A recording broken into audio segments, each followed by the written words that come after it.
यदि आप क्लास 12 में हैं और आपको बोर्ड एग्जाम 2027 देना है तो यह साहित्यिक हिंदी का पेपर आप ज़रूर तैयार करके जाइएगा। बोर्ड एग्जाम के लिए सबसे ज़्यादा महत्वपूर्ण है।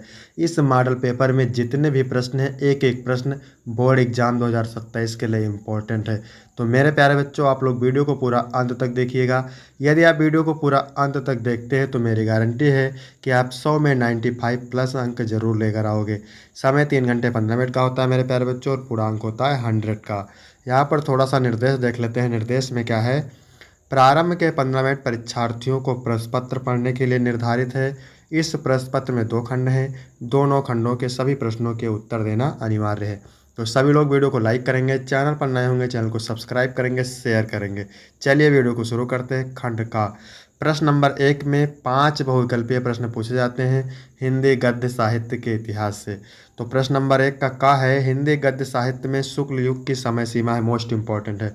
सन 1900 से 1920, सन 1915 से 1935, सन 1918 से 1938, सन 1920 से 1948। कमेंट करेंगे। हिंदी गद्य साहित्य में शुक्ल युग की समय सीमा है 1918 से 1938 तक। तीसरा ऑप्शन राइट हो जाएगा मेरे प्यारे बच्चों। इसके बाद प्रश्न नंबर 1 का खा है? निम्नलिखित में से कहानीकार और उनके द्वारा लिखित कहानी का गलत युग्म है। यानी कहानीकार और उनके द्वारा लिखित कहानी का गलत युग्म बताना है। ठीक है। तो रानी केतकी की कहानी मुंशी इंसाअल्लाह खां की है, तो ये राइट है, ये बिल्कुल सही है। 11 वर्ष का समय कहानी रामचंद्र शुक्ल की है, तो ये भी सही है। एक टोकरी भर मिट्टी माधवराव सप्रे की कहानी है, तो ये भी सही है। जिंदगी और जोंक शिव प्रसाद सिंह की नहीं है। जिंदगी और जोंक मेरे प्यारे बच्चों अमरकांत की कहानी है। किसकी है? अमरकांत की कहानी है। तो यही ऑप्शन आपका राइट हो जाएगा, क्योंकि यहाँ पर गलत युग्म पूछा है। ठीक है। यदि आपको इसका पीडीएफ चाहिए तो डिस्क्रिप्शन में टेलीग्राम की लिंक मिल जाएगी, वहाँ से टेलीग्राम ज्वाइन करेंगे, आपको पीडीएफ मिल जाएगा। इसके बाद प्रश्न नंबर 1 का गा है? डॉक्टर वासुदेव शरण अग्रवाल द्वारा लिखित निबंध संग्रह है, मोस्ट इंपॉर्टेंट है। कला और संस्कृति, साहित्य का श्रेय और प्रेय, विचार और वितर्क, तुलसीदास चंदन घिसे। कमेंट करेंगे। डॉक्टर वासुदेव शरण अग्रवाल द्वारा लिखित निबंध संग्रह है कला और संस्कृति। पहला ऑप्शन बिल्कुल राइट हो जाएगा। विचार और वितर्क हजारी प्रसाद द्विवेदी की रचना है। तुलसीदास चंदन घिसे ये हरिशंकर प्रसाई की रचना है। साहित्य का श्रेय और प्रेय मेरे प्यारे बच्चों जैनेन्द्र कुमार का निबंध है। इसके बाद मेरे प्यारे बच्चों कन्हैया लाल मिश्र प्रभाकर द्वारा लिखित संस्मरण विधा की रचना है। भूले बिसरे चेहरे, क्षण बोले कण मुस्काए, धरती के फूल, दीप जले शंख बजे। तो ये सभी रचनाएं कन्हैया लाल मिश्र प्रभाकर की हैं, लेकिन यहाँ पर पूछा है संस्मरण विधा की रचना है, तो कौन सी रचना हो जाएगी मेरे प्यारे बच्चों? दीप जले शंख बजे। चौथा ऑप्शन बिल्कुल राइट हो जाएगा। इसके बाद अगला प्रश्न है वैचारिकी शोध और बोध कृत के रचनाकार हैं। डॉक्टर हजारी प्रसाद द्विवेदी, प्रोफेसर जी सुंदर रेड्डी, जैनेन्द्र कुमार, हरिशंकर प्रसाई। वैचारिकी शोध और बोध कृत के रचनाकार हैं मेरे प्यारे बच्चों प्रोफेसर जी सुंदर रेड्डी। दूसरा ऑप्शन बिल्कुल राइट हो जाएगा। इसके बाद है प्रश्न नंबर 2। इसमें हिंदी पद्य साहित्य के इतिहास से 5 बहुविकल्पीय प्रश्न पूछे जाते हैं, एक एक नंबर के। तो प्रश्न नंबर दूसरा का नंबर है गीत फरोश के रचनाकार हैं। मुक्तिबोध हैं, भवानी प्रसाद मिश्र हैं, नरेंद्र शर्मा हैं, गिरजा कुमार माथुर हैं। तो गीत फरोश के रचनाकार हैं मेरे प्यारे बच्चों भवानी प्रसाद मिश्र, मोस्ट इंपॉर्टेंट रचना है। इसके बाद है बीती विभावरी जागरी कविता जयशंकर प्रसाद जी की किस कृति में संकलित है? स्कंदगुप्त, चंद्रगुप्त, लहर, आंसू। तो बीती विभावरी जागरी कविता जयशंकर प्रसाद जी की किस कृति में संकलित है? तो इसका राइट आंसर हो जाएगा लहर। ठीक है। तीसरा ऑप्शन राइट हो जाएगा। और ये चारों रचनाएं जयशंकर प्रसाद की हैं, मोस्ट इंपॉर्टेंट रचनाएं हैं। इसके बाद अगला प्रश्न है बेपथगा कहानी संग्रह है। प्रेमचंद की है, जयशंकर प्रसाद की है, अज्ञेय की है, मुक्तिबोध की है। तो बेपथगा कहानी है सच्चिदानंद हीरानंद वात्स्ययन अज्ञेय की। इसके बाद मेरे प्यारे बच्चों प्रश्न नंबर 2 का घा है? क्या कह रहा है? निम्नलिखित में से किस कवि को ज्ञानपीठ पुरस्कार नहीं मिला? निम्नलिखित में से किस कवि को ज्ञानपीठ पुरस्कार नहीं मिला? सुमित्रानंद पंत को, रामधारी सिंह दिनकर को, महादेवी वर्मा को, गजानन माधव मुक्तिबोध को। तो इसका राइट आंसर हो जाएगा गजानन माधव मुक्तिबोध को ज्ञानपीठ पुरस्कार नहीं मिला। अब यहाँ पर देखेंगे सुमित्रानंदन पंत को चिदम्बरा रचना पर ज्ञानपीठ पुरस्कार मिला था। सुमित्रा नंदन पंत को चिदम्बरा रचना पर ज्ञानपीठ पुरस्कार मिला था। महादेवी वर्मा को यामा रचना पर ज्ञानपीठ पुरस्कार मिला था।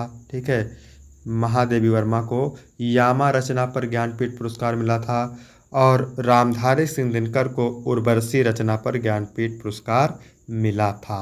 ठीक है, इसके बाद अगला प्रश्न है, निम्नलिखित में से कौन सी अज्ञेय की काव्यकृति नहीं है? अज्ञेय मतलब सच्चिदानंद हीरानंद वात्स्ययन अज्ञेय। इंद्रधनुष रौंदे हुए ये, ऐसा कोई घर आपने देखा है, कला और बूढ़ा चांद, आंगन के पार द्वार। तो अज्ञेय की काव्यकृति है इंद्रधनुष रौंदे हुए, ऐसा कोई घर आपने देखा है, आंगन के पार द्वार। तीनों मोस्ट इंपॉर्टेंट रचनाएं हैं, लेकिन यहाँ पर पूछा है अज्ञेय की रचना नहीं है, तो कला और बूढ़ा चांद राइट आंसर हो जाएगा। ठीक है, क्या ऑप्शन सही हो जाएगा? कला और बूढ़ा चांद। कला और बूढ़ा चांद सुमित्रा नंदन पंत की रचना है, और कला और बूढ़ा चांद रचना पर सुमित्रा नंदन पंत को साहित्य अकादमी पुरस्कार मिला। कौन सा पुरस्कार मिला? साहित्य अकादमी पुरस्कार। और लोकायतन रचना पर सुमित्रा नंदन पंत को सोवियत लैंड नेहरू पुरस्कार मिला। लोकायतन रचना पर सुमित्रा नंदन पंत को सोवियत लैंड नेहरू पुरस्कार मिला। तो यहाँ तक हो गए मेरे प्यारे बच्चों 10 बहुविकल्पीय प्रश्न, जो कि मोस्ट इंपॉर्टेंट है।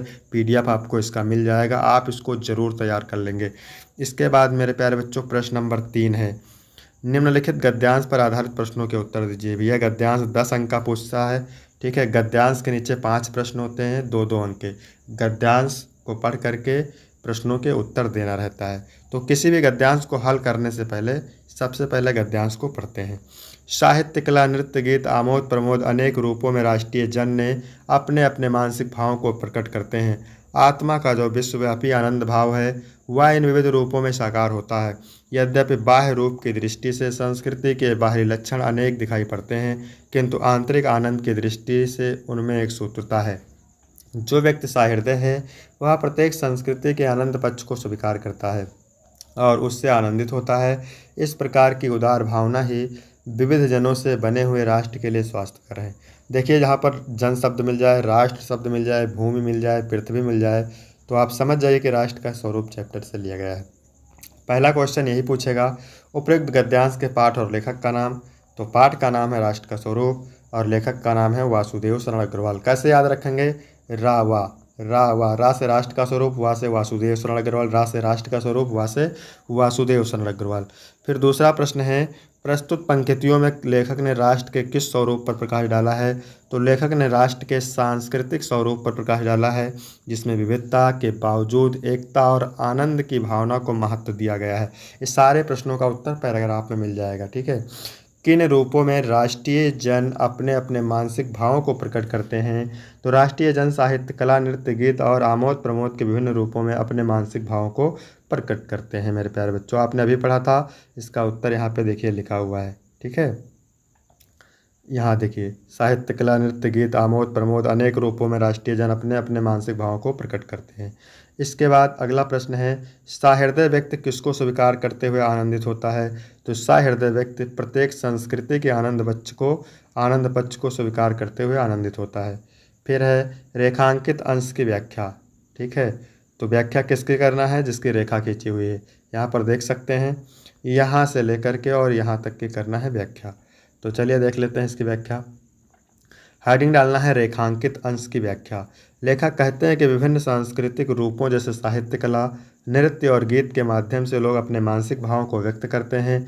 हालांकि इन रूपों में बाह्य विविधता हो सकती है, लेकिन इनका मूल एक ही है, आत्मा का आनंद। सहृदय व्यक्ति इस आनंद को समझता है और सभी संस्कृतियों के सुखद पक्ष को स्वीकार करता है। यहाँ पे अथवा करके दिया हुआ है, एक करना रहता है, लेकिन अथवा वाला भी देखते हैं क्योंकि मोस्ट इंपॉर्टेंट गद्यांश है। तो भारतीय साहित्य में और इसलिए जीवन में भी इन पुष्प का प्रवेश और निर्गम दोनों ही विचित्र नाटकीय व्यापार है। देखिए, पुष्प शब्द आ गया, यानी अशोक के फूल। ऐसा तो कोई नहीं कह सकता कि कालिदास के पूर्व कालिदास शब्द भी आ गया। भारतवर्ष में इस पुष्प का कोई नाम ही नहीं जानता था, परंतु कालिदास के काव्यों में आज जिस शोभा और सौकुमार्य का भार लेकर प्रवेश करता है वह पहले कहाँ था? उस प्रवेश में नववधू के गृह प्रदेश की भांति शोभा है, गरिमा है, पवित्रता है और सुकुमारता है। फिर एकाएक मुसलमानी संतुलन की प्रतिष्ठा के साथ ही साथ यह मनोहर पुष्प साहित्य के सिंहासन से चुपचाप उतार दिया गया। नाम तो लोग बाद में भी लेते थे, पर उसी प्रकार जिस प्रकार बुद्ध विक्रमादित्य का अशोक का जो सम्मान कालिदास से मिला वह अपूर्व था। यानी कि अशोक शब्द मिल गया तो आप समझ जाइए अशोक के फूल से लिया गया है। उपयुक्त गद्यांश के पाठ और लेखक का नाम। पाठ का नाम अशोक के फूल है और लेखक हैं हजारी प्रसाद द्विवेदी। लेखक ने किसी विचित्र नाटकीय व्यापार बताया है। लेखक ने भारतीय साहित्य और भारतीय जीवन में अशोक के पुष्प के प्रवेश और निर्गम को विचित्र नाटकीय व्यापार बताया है। इसके बाद तीसरा है अशोक का पुष्प कालिदास के महाकाव्य में किस भांति शोभा पाता है। तो नववधू के गृह प्रवेश की भांति। आपने अभी पढ़ा था अशोक पुष्प को सम्मान किसने मिला, तो अशोक पुष्प को सम्मान कालिदास से मिला। फिर है मेरे प्यारे बच्चों रेखांकित अंश की व्याख्या। ठीक है, तो व्याख्या किसकी करना है, यहाँ पे व्याख्या करना है, देख लीजिए यहाँ से लेकर के यहाँ तक की करना है व्याख्या। तो चलिए देखते हैं व्याख्या कैसे लिखना है।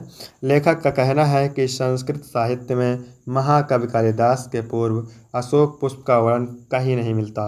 कालिदास ने ही सर्वप्रथम अशोक पुष्प का वर्णन किया है। जिन जिन स्थलों पर अप्रतिम सौंदर्य को साकार करने का उन्होंने प्रयास किया वहाँ अशोक के पुष्प का सौंदर्य प्रेरक के रूप में वर्णन किया है।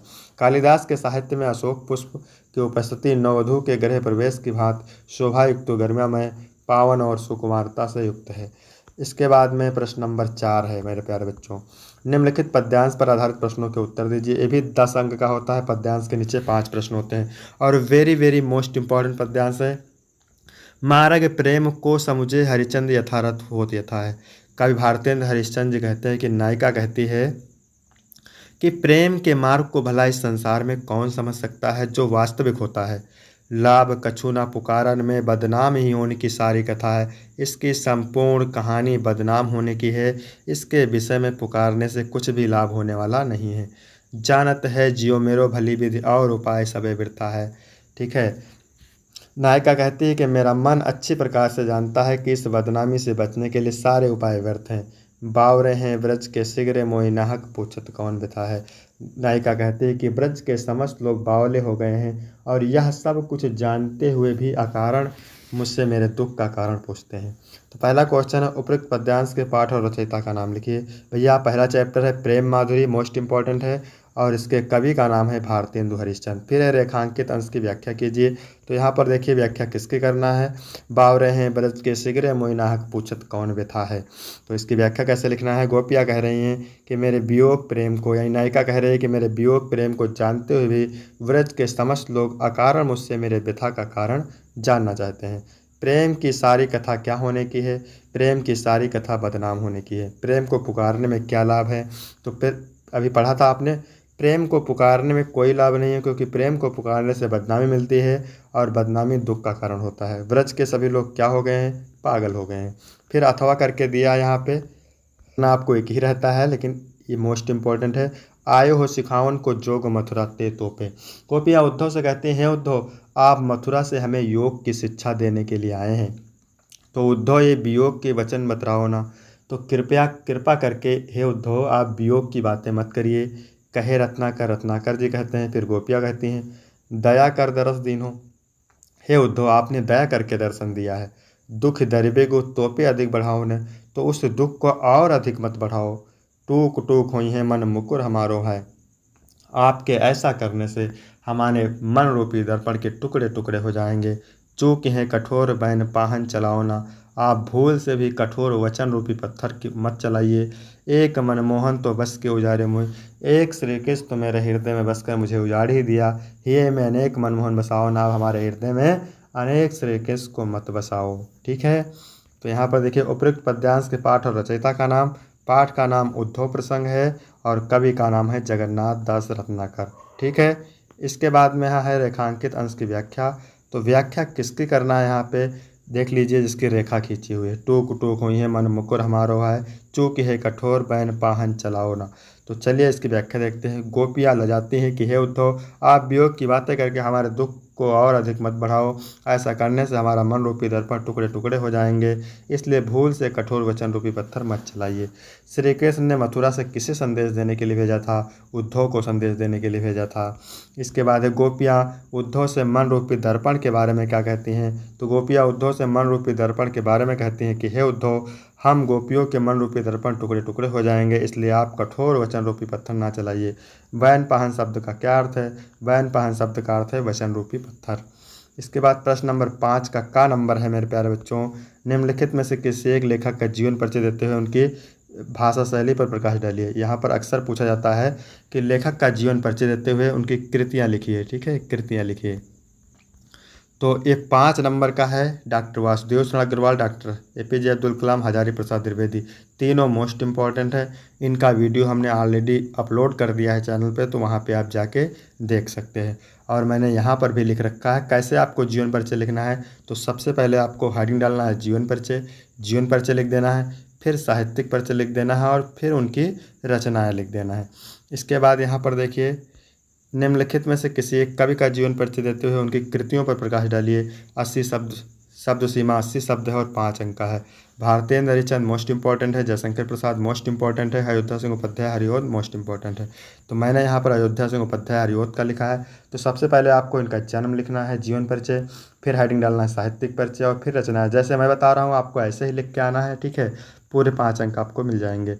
फिर 6 नंबर प्रश्न है, बहादुर कहानी के आधार पर बहादुर का सारांश लिखिए। ठीक है, शब्द सीमा 80 शब्द ये भी है, 5 नंबर का है। अथवा पंचलाइट अथवा खून का रिश्ता कहानी के उद्देश्य पर प्रकाश डालिए। तो ये भी देखिए, इसमें से आपको एक करना है बहादुर कहानी का सारांश। लेकिन जितने भी इम्पोर्टेंट कहानी हैं सबको हम करवा देंगे। तो आप ठीक है चैनल को सब्सक्राइब कर लीजिए ताकि आपको नोटिफिकेशन मिल जाए। और यहाँ पर देखिए, बहादुर कहानी का सारांश लगभग 80 शब्दों में आंसर देना है। तो मैंने बहुत ही सटीक और सरल लिखा हुआ है, तो आप इसको तैयार कर सकते हैं। ठीक है, इसके बाद 7 नंबर प्रश्न है, स्वपठित खंडकाव्य के आधार पर किसी एक खंडकाव्य के एक प्रश्न का उत्तर लिखिए। शब्द सीमा 80 शब्द है और 5 अंक का है। मोस्ट इंपॉर्टेंट है मेरे प्यारे बच्चों। ये अलग अलग जिले के लिए अलग अलग खंडकाव्य है, तो इसे आप तैयार कर लेंगे। फिर खंडखा है। खंडखा में प्रश्न नंबर 8 का है, निम्नलिखित संस्कृत गद्यांशों में से किसी एक का संदर्भ से हिंदी में अनुवाद कीजिए। 7 नंबर यहाँ से आपको मिलेंगे, 2 अंक संदर्भ के, 5 अनुवाद के।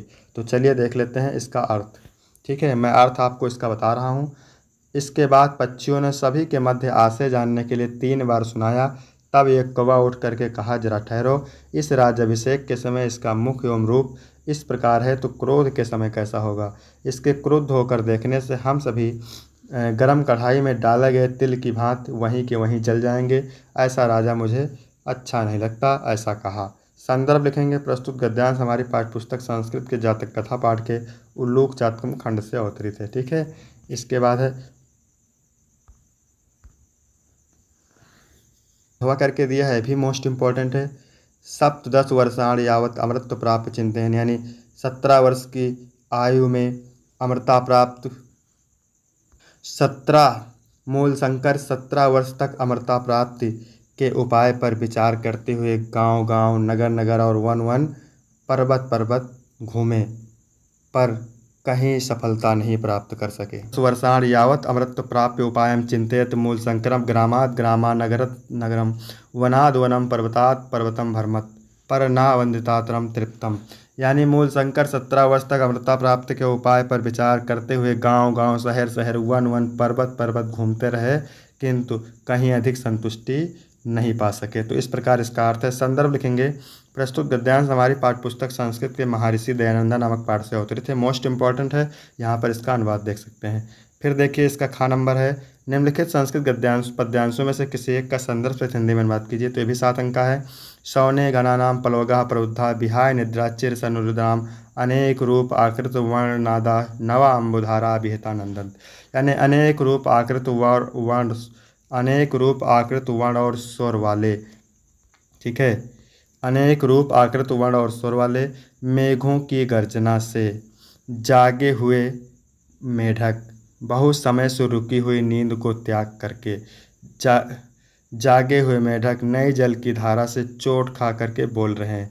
ये ऋतु वर्णम के वर्षा खंड से अवतरित है, यानी अनेक रूप आकृत वर्ण और स्वर वाले मेघों की गर्जना से बहुत समय तक रुकी हुई नींद को त्याग कर जागे हुए मेढक नए जल की धारा से चोट खाकर बोल रहे हैं, अर्थात शब्द कर रहे हैं।